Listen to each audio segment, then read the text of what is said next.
Assalamualaikum sahabat muslim. 50 hari menjelang kelahiran manusia mulia, yaitu Nabi kita tercinta Muhammad SAW, terjadi peristiwa menakjubkan di mana Allah Subhanahu wa Ta'ala menunjukkan kuasanya melalui kemunculan burung ababil yang diutus untuk meluluhlantahkan pasukan gajah milik Raja Abraha yang hendak menghancurkan Ka'bah.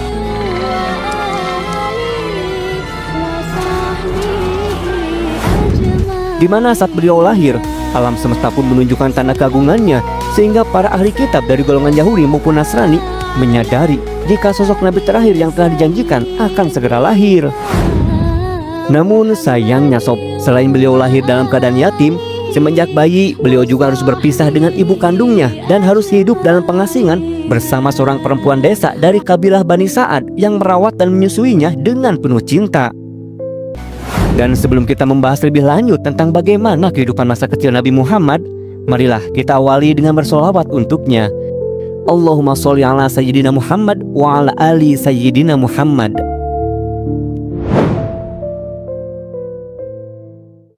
Kisah pun dimulai dengan memperlihatkan kekacauan yang terjadi di kota Mekah, di mana seluruh warga masyarakat dilanda kepanikan akibat datangnya ancaman dari Raja Abraha dan pasukan gajahnya yang bermaksud menyerang kota Mekah untuk menghancurkan Ka'bah.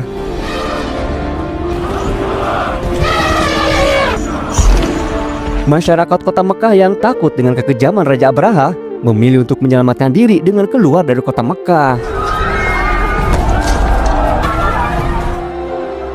Namun di tengah kekacauan yang terjadi, seorang perempuan yang bernama Aminah yang saat itu sedang mengandung justru terlihat tenang dan memilih untuk tetap tinggal di dalam rumahnya. Sementara itu di dalam Ka'bah, seorang pria yang merupakan pemimpin Mekah sekaligus penjaga dan pelindung Ka'bah yang bernama Abdul Muthalib didatangi oleh salah satu anaknya, yaitu Abu Thalib, yang melaporkan tentang kedatangan pasukan Raja Abraha untuk menghancurkan Ka'bah. Dengan ditemani Abu Thalib dan salah seorang dari kaum Habasyah yang akan berperan sebagai penterjemah, Abdul Muthalib pun bermaksud menghampiri Raja Abraha untuk bernegosiasi.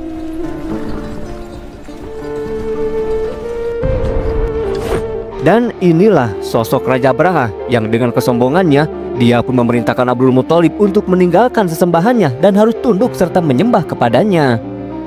Dan saat Abdul Muthalib menolak dengan tegas perintah Raja Abraha itu, sang raja pun mengancam akan menghancurkan Ka'bah dan seisi kota Mekah. Mendengar ancaman itu, dengan tenangnya sob, Abdul Muthalib pun mengatakan jika kedatangannya bukan untuk menuntut belas kasih, melainkan untuk meminta agar Raja Abraha membawa pasukannya untuk pergi dari kota Mekah. Abdul Muthalib pun mengatakan karena dirinya bukanlah pemilik dan pelindung Ka'bah, maka ketika Raja Abraha akan menghancurkan Ka'bah, dia tidak harus berurusan dengan Abdul Muthalib, tetapi dia akan berurusan langsung dengan sang pemilik Ka'bah, yaitu Allah Subhanahu wa Ta'ala. Mendengar itu, Abraha yang murka pun mengusir Abdul Muthalib dan segera mempersiapkan pasukannya untuk menyerang Ka'bah.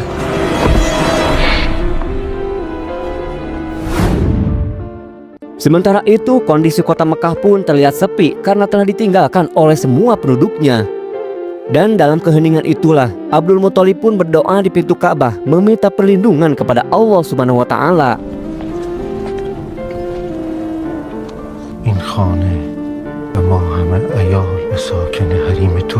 Lalu saat pasukan gajah hendak memasuki Mekah, tiba-tiba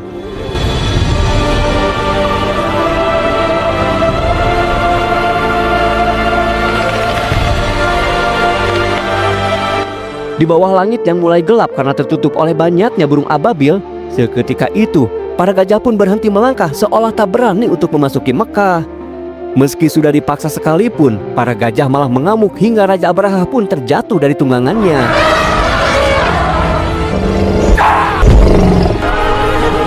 Setelah para gajah dan kuda-kuda berlarian menjauhi kota Mekah, burung-burung ababil pun mulai menjatuhkan batu api dari paruhnya hingga Raja Abraha dan seluruh pasukannya pun binasa saat itu juga.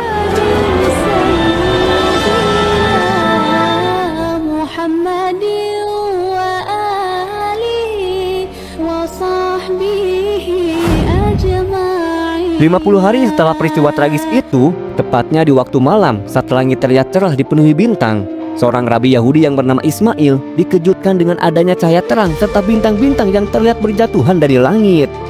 Dan di saat yang bersamaan, seorang pendeta Nasrani yang berada di Syria merasakan hal yang sama dan sangat bersyukur atas lahirnya seorang utusan yang akan membawa kedamaian ke seluruh penjuru dunia. Sementara itu, Abdul Muthalib yang sedang terpaku melihat cahaya itu dari atas Ka'bah dikejutkan dengan berjatuhannya patung-patung berhala dan meluapnya air di sumur Zam-Zam.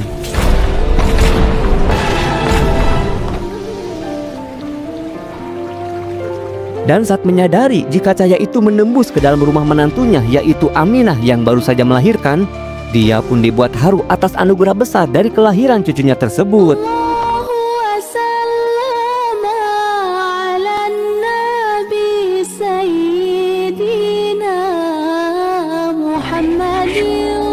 Lalu keesokan harinya, Abdul Muthalib pun terlihat membagikan makanan kepada masyarakat sekitar sebagai bentuk rasa syukur atas kelahiran cucunya. Di sana juga terlihat salah satu putranya yaitu Abu Thalib yang tampak bahagia dan ikut membantu membagikan makanan. Berbeda dengan saudaranya yaitu Abu Lahab yang justru tampak kesal dengan apa yang diperbuat ayahnya yaitu Abdul Muthalib.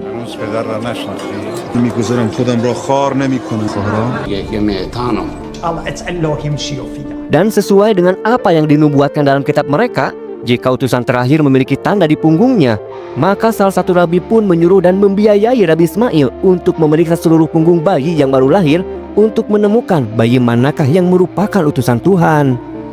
Kemudian di sekitaran Ka'bah terlihatlah para bayi yang baru lahir dibawa oleh masing-masing kepala suku ke hadapan berhala dan memberinya nama sesuai dengan nama kesukuannya.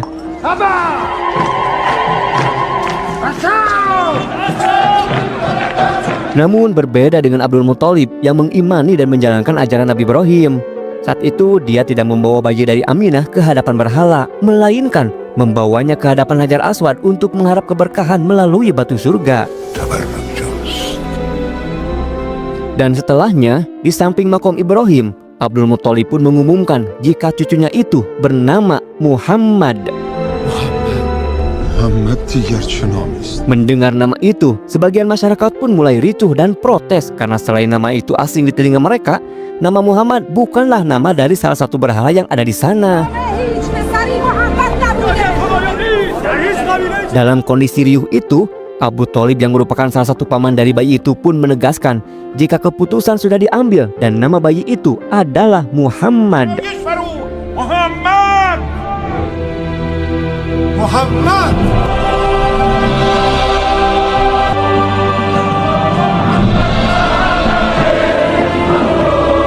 Sementara itu Aminah terlihat khawatir dan bersedih karena dia tidak bisa mengeluarkan ASI untuk menyusui bayinya.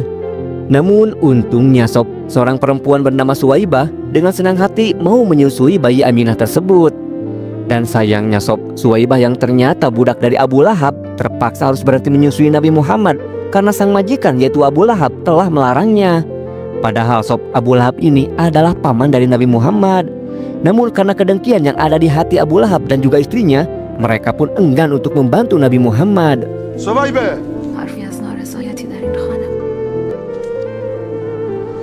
Abdul Muthalib yang mengetahui jika Abu Lahab telah melarang Suwaibah untuk menyusui Nabi Muhammad, langsung menemui Abu Lahab untuk menegurnya. Namun dengan entengnya Sob, Abu Lahab malah menjawab jika Suwaibah adalah budak yang dia beli untuk melayani istrinya, bukan melayani Muhammad. Mendengar jawaban itu, Abdul Muthalib yang kecewa pun mengecam sikap Abu Lahab tersebut. Kemudian di pasar Mekah, terlihatlah perempuan-perempuan kampung dari kabilah Sa'ad yang hendak menjual ASI mereka kepada bayi-bayi yang ibunya tidak bisa menyusui. Dan di antara perempuan penjual ASI itu terdapatlah seorang perempuan bernama Halimah yang sampai saat ini belum juga mendapatkan bayi untuk dia susui.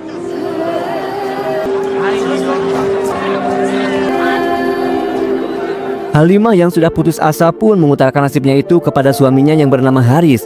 Hingga akhirnya sang suami pun bermaksud untuk menjual unta satu-satunya yang dia miliki demi bisa mendapatkan uang untuk kebutuhan mereka. Singkat cerita, Haris pun berhasil menjual untanya. Namun saat akan disembelih, tiba-tiba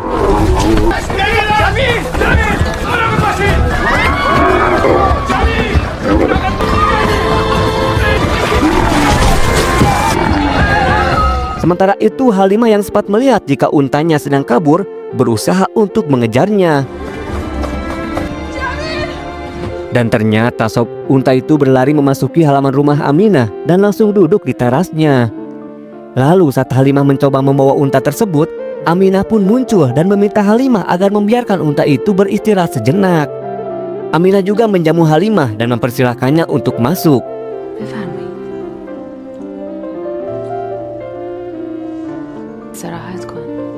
Lalu saat Halimah melihat bayi Aminah, dia pun mendekatinya dan langsung menggendong bayi tersebut.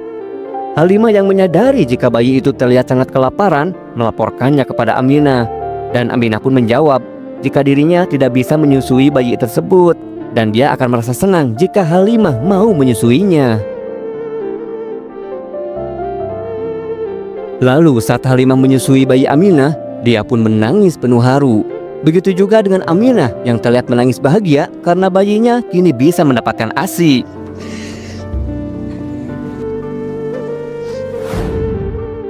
Namun beberapa saat kemudian, Aminah pun kembali bersedih tatkala harus merelakan bayinya dibawa oleh Halimah untuk tinggal di desa Halimah.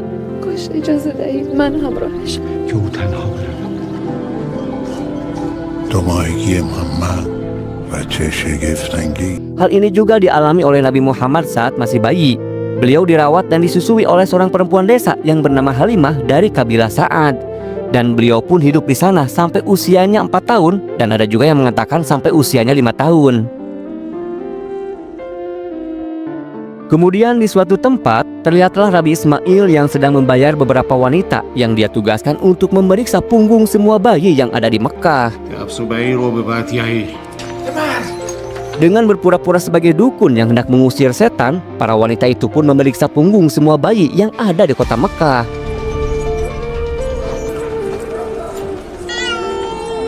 Dan setelah memeriksa punggung semua bayi, mereka pun tak menemukan adanya tanda kenabian pada bayi-bayi tersebut. Singkat cerita, 4 tahun pun telah berlalu, dan kini Halimah pun membawa Nabi Muhammad untuk dikembalikan ke Mekah. Sallallahu wasallam ala nabi sayyidina Muhammadin wa alihi wa sahbihi. Sementara itu di saat yang bersamaan, Abdul Muthalib pun didatangi oleh Rabi Ismail yang bermaksud memberinya hadiah berupa kain sutra sambil menanyakan nama cucunya. Abdul Muthalib yang merasa adanya gelagat mencurigakan dari Rabi Ismail enggan memberitahu tentang nama cucunya itu, dan dia juga menolak pemberian dari Rabi Ismail. Lalu di malam harinya, Aminah pun kembali bersedih saat Abdul Muthalib memutuskan agar Nabi Muhammad dibawa kembali oleh Halimah agar dia selamat dari wabah yang sedang menyerang kota Mekah kala itu. Bahkan bukan hanya Nabi Muhammad saja, tapi seluruh bayi pun dibawa kembali ke kabilah Sa'ad. Tentu saja keputusan itu kembali menyayat hati dari Aminah. Namun itulah pengorbanan berat yang harus dilakukan seorang ibu demi keselamatan putranya.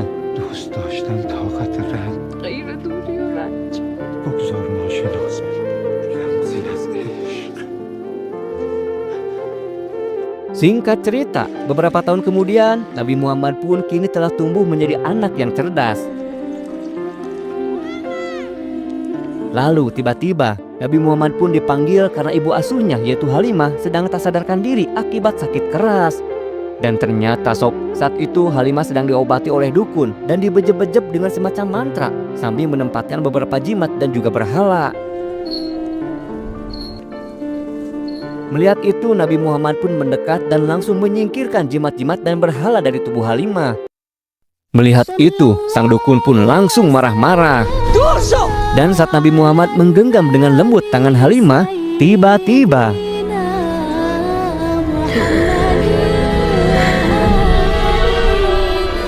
seketika itu Halimah pun tersadar dan langsung sembuh dari sakitnya.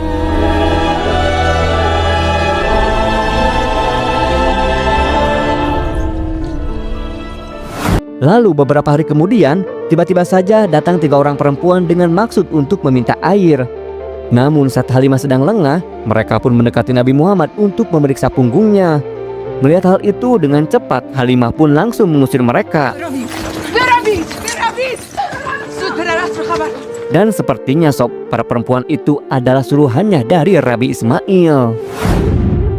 Kemudian pada malam harinya, saat Nabi Muhammad sedang tertidur, rumah mereka pun tiba-tiba diserang oleh orang tak dikenal, sehingga terjadilah pertarungan antara suami Halimah dengan gerombolan penjahat tersebut.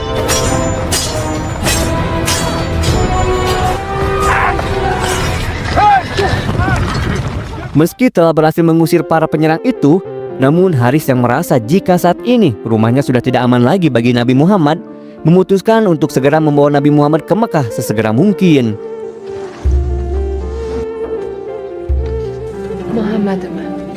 Dan itulah hari terakhir Nabi Muhammad tinggal bersama Halimah.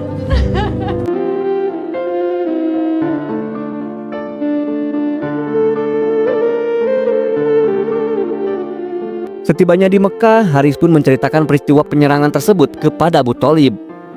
Dan demi keselamatan Nabi Muhammad, Abdul Muthalib pun menyembunyikan Nabi Muhammad di sebuah gua yang ada di Jabal Sur.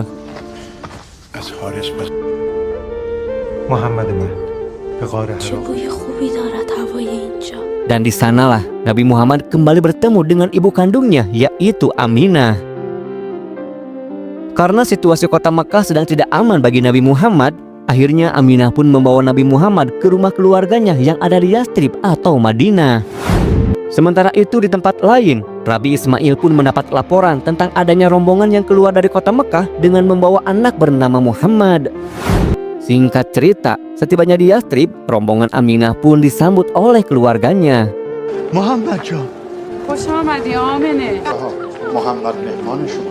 Kemudian Nabi Muhammad pun terlihat riang gembira bermain bersama anak-anak seusianya. Sementara Aminah sendiri terlihat sedang berziarah di makam suaminya, yaitu Abdullah yang merupakan ayah kandung Nabi Muhammad. Melihat ibunya sedang menangis sendirian, Nabi Muhammad pun menghampirinya.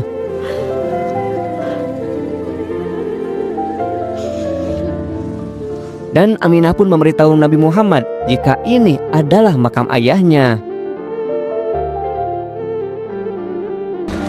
Namun beberapa waktu kemudian, Aminah pun jatuh sakit. Sementara itu Rabi Ismail terlihat telah tiba di Yastrib, yang tentu saja dia bermaksud untuk menemukan Nabi Muhammad. Sedangkan Nabi Muhammad sendiri saat itu terlihat sedang berziarah di makam ayahnya.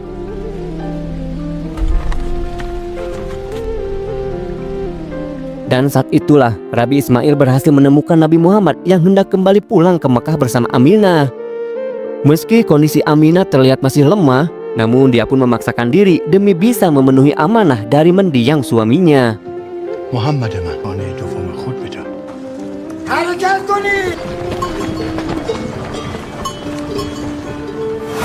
Sementara itu di Mekah, Abu Thalib yang mendapat firasat buruk tentang Nabi Muhammad meminta izin kepada sang ayah, yaitu Abdul Muthalib, untuk pergi menyusul mereka.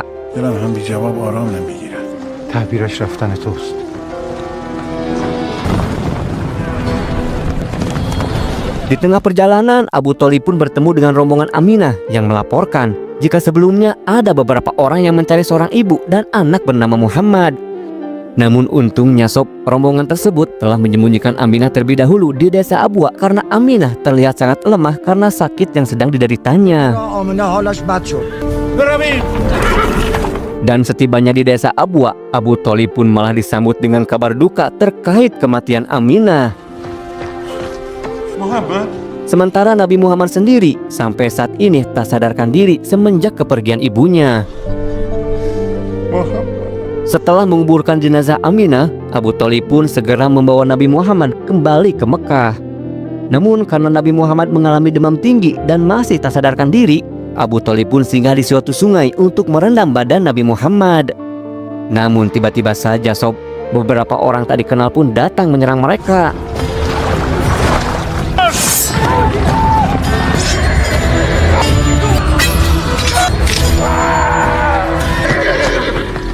Setelah Abu Thalib dan sahabatnya mampu mengalahkan para penyerang itu, dia pun mengetahui jika ternyata mereka adalah orang-orang suruhannya dari Rabi Ismail. Dan setibanya di Mekah, Abdul Muthalib dan beberapa warga pun dibuat bersedih atas kabar tentang kematian Aminah. Sementara Nabi Muhammad sendiri masih tak sadarkan diri.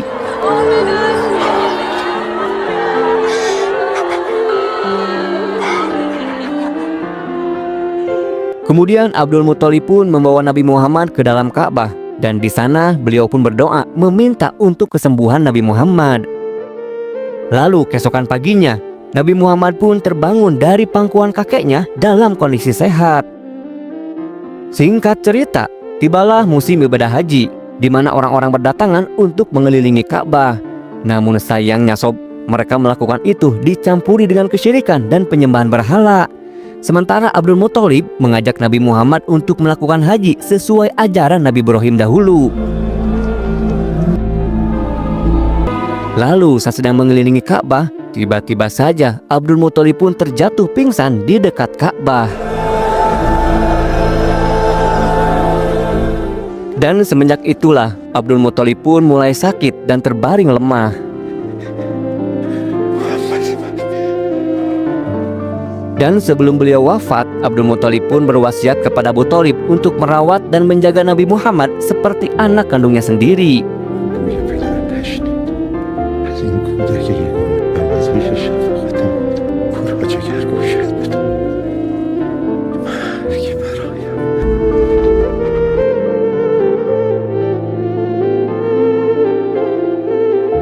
Setelah kepergian kakeknya tercinta, Nabi Muhammad pun membantu pamannya dengan mengembalakan kambing. Lalu saat melewati pasar penjualan budak, Nabi Muhammad pun melihat Suwaibah, seorang budak Abu Lahab yang dulu pernah menyusui Nabi Muhammad.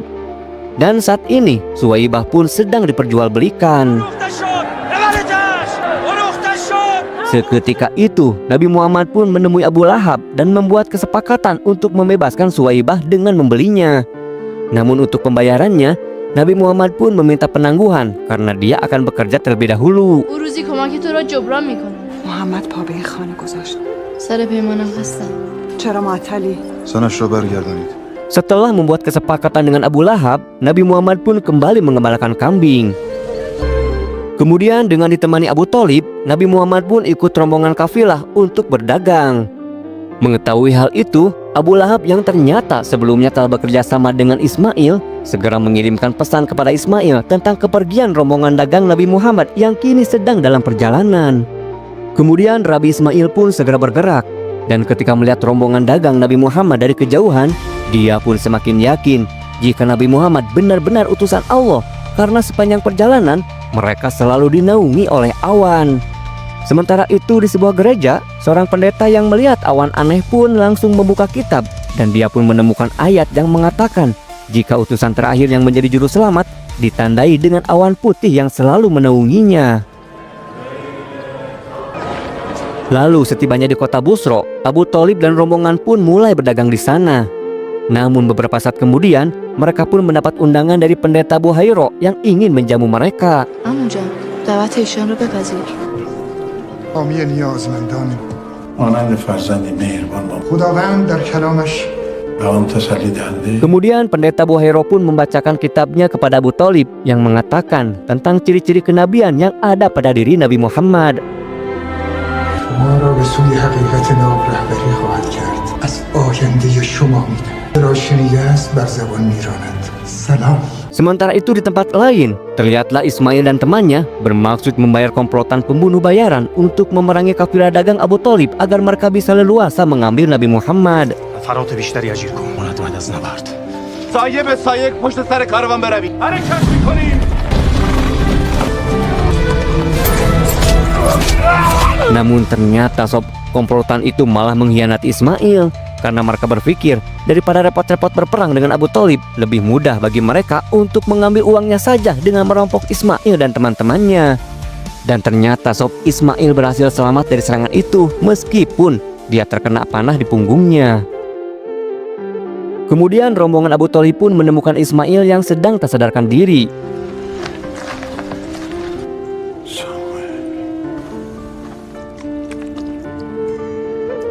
Dan karena Ismail masih hidup, mereka pun akhirnya membawa Ismail untuk diobati. Dan setibanya mereka di sebuah perkampungan daerah pesisir pantai, Abu Thalib pun bermaksud meminta bantuan untuk mengobati Ismail.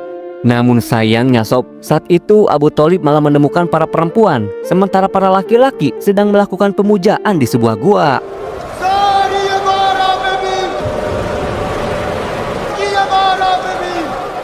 Sementara itu, Nabi Muhammad pun diberitahu oleh seorang anak tentang sebuah keluarga yang hendak dijadikan korban persembahan.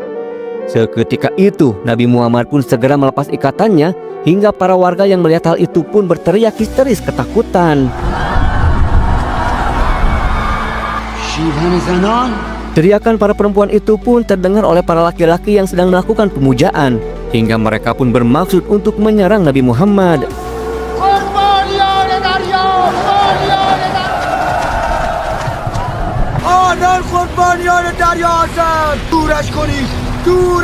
Mengetahui jika sepupunya sedang dalam bahaya, Abu Thalib pun berusaha menghadang orang-orang yang hendak menyerang Nabi Muhammad.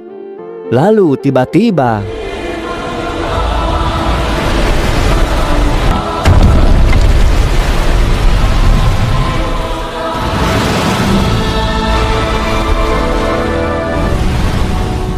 ternyata sob, alasan para nelayan mengorbankan sebuah keluarga kepada berhala adalah agar mereka diberi ikan yang berlimpah.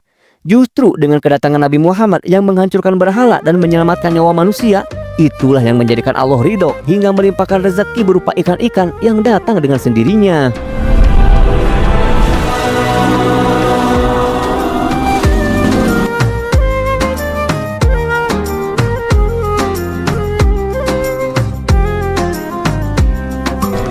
Dan dengan ditunjukkannya salah satu kebesaran dan kekuasaan Allah, kini kenabian Nabi Muhammad pun semakin jelas terlihat.